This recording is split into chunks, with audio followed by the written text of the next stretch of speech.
కేంద్ర హోంశాఖ మరోసారి కీలక ఆదేశాలు జారీ చేసింది. 4 రాష్ట్రాల్లో ఇవాళ సాయంత్రం మాక్ డ్రిల్స్ ను నిర్వహించాలంది. ఇప్పటికే ఆయా రాష్ట్రాలకు ఈ ఆదేశాలు అందాయి. ఈ 4 రాష్ట్రాలు కూడా పాకిస్తాన్ సరిహద్దు రాష్ట్రాలే కావడం ఇప్పుడు అనేక అనుమానాలకు తెరలేపుతోంది. గుజరాత్, పంజాబ్, రాజస్థాన్, జమ్మూ కశ్మీర్లో రేపు మాక్ డ్రిల్స్ ను నిర్వహించాలంది.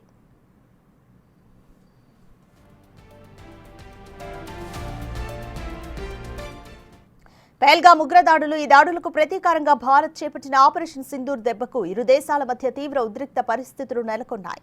పాక్ రిక్వెస్ట్ తో ఇప్పటికే కాల్పుల విరమణ కొనసాగుతుంది. ఇలాంటి సందర్భంలో కేంద్రం మాక్ డ్రిల్స్ ను నిర్వహించాలని ఆదేశాలు ఇవ్వడం వెనుక కారణం ఏమై ఉంటుందనే అనుమానాలు తెరపైకి వస్తున్నాయి.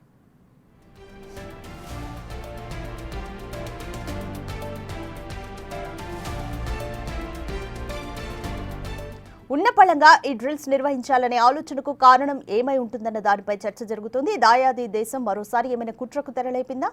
ఆ సమాచారం ముందే భారత్కు అందిందా? లేదా ముందు జాగ్రత్తగా ఈ డ్రిల్స్ ని నిర్వహిస్తోందా అనేది సస్పెన్స్ గా మారింది.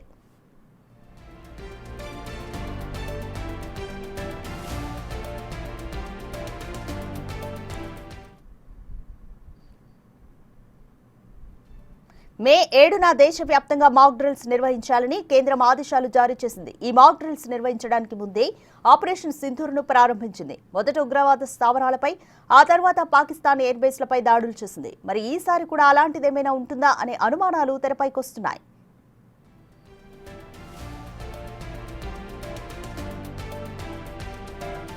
ఈ డ్రిల్స్ సమయంలో ఎయిర్ రైడ్ వార్నింగ్ సిస్టమ్స్ ను చెక్ చేయనున్నారు. అదే సమయంలో ఉద్రిక్తతల సమయంలో ప్రజలు ఎలా రెస్పాండ్ అవ్వాలనే దానిపైన సూచించనున్నారు. సివిల్ డిఫెన్స్ సిస్టమ్, వార్డెన్స్ సర్వీసులు, fire fighting, rescue operations, depot management, ప్రజలను తరలించడం ఇలా అన్నింటినీ పరిశీలించనున్నారు.